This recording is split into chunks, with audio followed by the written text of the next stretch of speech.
दिल्ली के लोगों को पीने का पानी हरियाणा और उत्तर प्रदेश से मिलता है। हरियाणा में यमुना के रास्ते पीने का पानी आता है। भारतीय जनता पार्टी की हरियाणा की सरकार ने दिल्ली में यमुना से आने वाले पानी में जहर मिला के भेज दिया है। ये तो हमारे भला हमारे दिल्ली जल बोर्ड के इंजीनियर्स का कि उन्होंने पकड़ लिया। उन्होंने दिल्ली के बॉर्डर पे ही वो पानी रोक दिया और उस पानी को दिल्ली के अंदर नहीं आने दिया। अगर वो पानी दिल्ली के अंदर आ जाता और पीने के पानी में मिल जाता, दिल्ली के अंदर न जाने कितने लोगों की मौत हो जाती। एक मास जेनोसाइड हो जाता दिल्ली के अंदर अगर ये पानी जो भारतीय जनता पार्टी की हरियाणा सरकार ने दिल्ली में भेजा है, इसके अंदर उन्होंने ऐसा जहर मिला के भेजा है जिसका दिल्ली में जो वाटर ट्रीटमेंट प्लांट्स हैं उसमें भी उसकी सफाई नहीं हो सकती। आप सभी को राम राम। मैं दीपक कुमार आप सभी का स्वागत करता हूं आदर्श आलोक में। दोस्तों, हमारे देश में साल 1952 में चुनावी राजनीति का शुरुआत हुआ था। आजादी के बाद जो प्रथम आम चुनाव हुआ वह 1952 में हुआ था। तब से लेकर अब तक इस समय तक न जाने हमारे देश में कितने चुनाव हो चुके हैं और तभी से चुनावों में आरोप प्रत्यारोप का दौर भी शुरू हुआ। चुनाव जीतने के लिए नेता एक दूसरे के खिलाफ प्रचार करते हैं, उनके ऊपर आरोप और प्रत्यारोप लगाते हैं और यह सब एक किसी भी लोकतांत्रिक देश के चुनावी क्रिया का हिस्सा है। और सभी नेता दुनिया के जितने भी देशों में चुनाव होता है उन सभी देशों में उन सभी चुनावों में जो भी नेता चुनाव लड़ते हैं वो सब इसी तरीके से चुनाव जीतते हैं या हारते हैं। लेकिन पहले के नेताओं के आरोप और प्रत्यारोप में भी कुछ सच्चाई होता था। उनका आरोप और प्रत्यारोप तर्कों और तथ्यों पर आधारित होता था जो चुनाव में जीत और हार का कारण बनता था। लेकिन आज का जो राजनीतिक परिस्थिति है वह पूरी तरीके से बदल चुका है। आज की राजनीति में जो आरोप और प्रत्यारोप लगाया जाता है वह घृणित और खतरनाक रूप ले चुका है। आज के राजनीतिक आरोप और प्रत्यारोपों का तर्कों और तथ्यों से दूर दूर तक का कोई लेना देना नहीं होता है। चुनाव जीतने के लिए इस समय का नेता किसी भी हद तक जा सकता है, खास तौर पर ऐसे समय पर जब उनको यह आशंका हो जाए कि वह या उनका पार्टी चुनाव हार सकता है। और इसी मानसिकता का परिचय इस समय दिल्ली विधानसभा के चुनाव में दिल्ली के पूर्व मुख्यमंत्री और आम आदमी पार्टी के राष्ट्रीय संयोजक अरविंद केजरीवाल ने दिया है। केजरीवाल ने जो बयान दिया है अभी 2 दिन पहले, वह अरविंद केजरीवाल के राजनीतिक चरित्र को दर्शाता है। वह यह बताता है कि अरविंद केजरीवाल चुनाव जीतने के लिए, सत्ता पाने के लिए किसी भी हद तक जा सकता है। वह कुछ भी कर सकता है। वह राजनीति के किसी भी निचले स्तर पे गिर सकता है। अरविंद केजरीवाल ने एक ऐसे घृणित और कुंठित मानसिकता का परिचय दिया है जो आजाद भारत के राजनीतिक इतिहास में किसी भी नेता के द्वारा नहीं दिया गया था और ना ही आगे कभी दिया जा सकता है। अरविंद केजरीवाल के इस बयान का अर्थ है कि अरविंद केजरीवाल सत्ता पाने के लिए, चुनाव जीतने के लिए देश में अगर उन्हें आतंकी हमला भी करवाना पड़े तो वो करवा देगा, उससे पीछे नहीं हटेगा। केजरीवाल ने जो हरियाणा के भारतीय जनता पार्टी सरकार, वहां के मुख्यमंत्री सर के ऊपर जो आरोप लगाया है वह शर्मनाक है। वह किसी भी प्रकार से एक राजनेता का आरोप बयान नहीं हो सकता है। ऐसा बयान नहीं तो अब आज तक किसी नेता ने दिया था और ना ही आगे कोई उम्मीद कर सकता है किसी नेता से कि वह चुनाव जीतने के लिए, सत्ता में बने रहने के लिए इस प्रकार का खतरनाक षड्यंत्र कर सकता है, इस प्रकार का घृणित बयानबाजी कर सकता है, झूठा आरोप लगा सकता है। ऐसा बयान जो अरविंद केजरीवाल ने दिया है वह सिर्फ और सिर्फ कोई आतंकी सोच या अलगाववादी सोच या नक्सली सोच रखने वाला व्यक्ति ही दे सकता है, या सीधे सीधे कहे कि इस प्रकार का बयान कोई आतंकी, नक्सली या अलगाववादी नेता ही दे सकता है, जो बयान अरविंद केजरीवाल ने दिया है। अरविंद केजरीवाल का यह बयान बताता है कि उनको पूरी तरीके से इस बात का अंदाजा हो गया है कि वह इस बार का दिल्ली विधानसभा चुनाव बुरी तरीके से हार रहा है। उनका पार्टी सत्ता से बाहर जा रहा है। उनका यह शंका कितना ठीक है, कितना सही होगा, इसका पता तो 8 फरवरी को ही चलेगा। लेकिन इस समय जिस प्रकार का काम अरविंद केजरीवाल कर रहा है, जिस प्रकार का बयान दे रहा है, वह इसी बात को दर्शाता है। अरविंद केजरीवाल ने क्या बयान दिया है? अरविंद केजरीवाल ने 2 दिन पहले यानी 27 जनवरी को यह कहा कि हरियाणा का भारतीय जनता पार्टी का सरकार, वहां का मुख्यमंत्री यमुना के नदी के पानी में जहर घोल दिया है, वह पानी में जहर मिला रहा है। हरियाणा का भारतीय जनता पार्टी का सरकार, भारतीय जनता पार्टी दिल्ली के लोगों का जान लेना चाहता है। कितने बेशर्मी भरा बयान है ये उनका, इसका अंदाजा भी नहीं लगाया जा सकता है कि कोई व्यक्ति जो पिछले 10 वर्षों से एक मुख्यमंत्री जैसा संवैधानिक पद पे बैठा रहा हो, उस व्यक्ति का ऐसा बयान।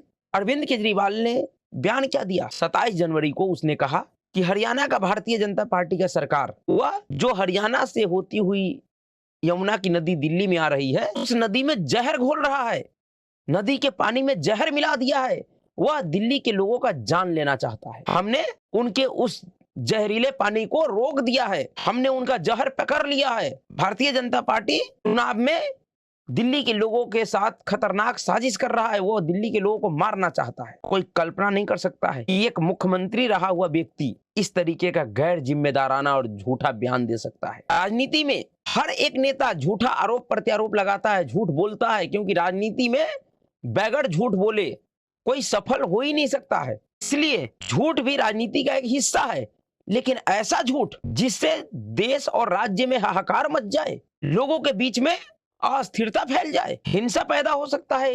अरविंद केजरीवाल के इस बयान से, अरविंद केजरीवाल के इस बयान को एक राजनीतिक बयान के तौर पे ना देखा जाए। इस बयान का जो संदर्भ है वो बहुत ही खतरनाक है। अरविंद केजरीवाल के इस बयान से एक बेहद ही खतरनाक षड्यंत्र का संकेत मिल रहा है। अरविंद केजरीवाल का यह बयान सीधे सीधे देश की राजधानी दिल्ली में रहने वाले हरियाणा के लोगों के खिलाफ हिंसा भड़काने का प्रयास प्रतीत होता है। यह दिल्ली और हरियाणा के लोगों के बीच में वैमनस्यता फैलाने वाला दिखाई दे रहा है, जबकि अरविंद केजरीवाल खुद ही हरियाणा का रहने वाला है। हरियाणा उसका मातृभूमि है, जन्मभूमि है, लेकिन वह अरविंद केजरीवाल, जिसको ऐसा लग रहा है कि वो इस बार दिल्ली विधानसभा का चुनाव हार सकता है, वो सिर्फ चुनाव जीतने के लिए इस तरीके का घृणित और घटिया आरोप लगा रहा है, जिसका कोई प्रमाण उसके पास नहीं है। अरविंद केजरीवाल ने जो ये आरोप लगाया, उनके उस आरोप का खंडन खुद अरविंद केजरीवाल के सरकार का जल विभाग का सीईओ ने कर दिया है। दिल्ली जल बोर्ड की सीईओ शिल्पा शिंदे ने दिल्ली के चीफ सेक्रेटरी को पत्र लिखकर यह कहा है कि अरविंद केजरीवाल जो स्टेटमेंट दे रहा है वह पूरी तरीके से निराधार है, झूठा स्टेटमेंट है, मिसलीडिंग करने वाला स्टेटमेंट है, भ्रामक खबर है, भ्रामक आरोप है। इस तरीके का कोई प्रमाण नहीं मिला है कि यमुना के नदी में हरियाणा सरकार ने, भारतीय जनता पार्टी की सरकार ने जहर मिला दिया है। उन्होंने बाकायदा चीफ सेक्रेटरी को पत्र लिखकर कहा है कि अरविंद केजरीवाल के इस गैर जिम्मेदारान बयान से लोगों के बीच पैनिक फैल सकता है, लोगों के बीच में भगदड़ फैल सकता है, लोग पैनिक हो सकता है। यह सवाल खुद दिल्ली जल बोर्ड की सीईओ शिल्पा शिंदे ने उठाया है। और जब लोगों ने, नेताओं ने अरविंद केजरीवाल के ऊपर जब सवाल उठाना शुरू किया, चाहे वो कांग्रेस के नेता अजय माकन हो या भारतीय जनता पार्टी के तमाम नेता या खुद हरियाणा के मुख्यमंत्री नायब सिंह सैनी ने जब अरविंद केजरीवाल को कहा कि जो आपने आरोप लगाया है उसके साक्ष्य दीजिए, आप ये बताइए कि हरियाणा सरकार ने अगर यमुना के नदी में जहर मिलाया है तो कौन सा जहर मिलाया है, कितना जहर मिलाया है, और आपने उसका पहचान कैसे किया, और आप जो कह रहे हैं कि हमने उस जहरीले पानी को रोक दिया, तो कहां पे रोका, कैसे रोका, वो पानी कहां पे है इस समय, क्या किया उस पानी का। उसके बाद अरविंद केजरीवाल बड़े निर्लजता से कह रहा है कि तुम्हें मुझ पे केस करना है तो केस कर दो, मुझे फांसी पे चढ़ा दोगे क्या। यानी कि अरविंद केजरीवाल ने इस बार के दिल्ली विधानसभा चुनाव में पूरी तरीके से नंगाई पे उतर गया है। अरविंद केजरीवाल अब राजनीति में सड़क छाप छिछोरे वाला स्थिति कर रहा है, किसी शराबी नशेरी वाला व्यवहार कर रहा है। जो उचक्का टाइप के लोग होता है उस प्रकार का व्यवहार अरविंद केजरीवाल कर रहा है, जो कि दुर्भाग्यपूर्ण है। अरविंद केजरीवाल के इस बयान को हरियाणा के सरकार को, भारत सरकार को और इस देश के माननीय मिलोडों को गंभीरता से लेना चाहिए। ऐसा भी तो हो सकता है कि अरविंद केजरीवाल ने अपने इस आरोप के माध्यम से, जो हरियाणा बॉर्डर पर उचक्के का एक गिरोह बैठा हुआ है, जो पिछले 2-3-4 सालों से इस देश में जो खालिस्तानी मूवमेंट में जो बढ़ोतरी हुआ है, जब से अरविंद केजरीवाल का पंजाब में सरकार बना तब से, उन खालिस्तानी आतंकवादियों को यह संदेश भी तो हो सकता है, तुम दिल्ली के यमुना के जल में कुछ इसी तरीके का कुकर्म करो, कोई ऐसा ही दवाई मिला दो जिससे दिल्ली में अफरा तफरी मच जाए, लोगों की जान चली जाए, ऐसा भी तो हो सकता है कि अरविंद केजरीवाल ने संदेश उन लोगों को दिया हो। इसका मकसद क्या है अरविंद केजरीवाल का, ये तो अरविंद केजरीवाल ही जानेगा। लेकिन राजनीति में सत्ता के लिए, चुनाव जीत जाने के लिए ऐसा छिछला और निचतापूर्ण हरकत आज तक किसी भी नेता ने नहीं किया था जो अरविंद केजरीवाल ने किया है। यह सीधे सीधे एक आतंकियों वाला भाषा है। जिस प्रकार से एक आतंकवादी गुट का जो सरगना होता है वह किसी सरकार या किसी बड़े आदमी से समझौता करने के लिए उन्हें धमकी देता है, अरविंद केजरीवाल का यह जो बयान है वह एक आतंकियों वाला बयान है। आज कल प्रेस कॉन्फ्रेंस में अजय माकन कह रहा था कि यह बयान देशद्रोहियों का बयान है।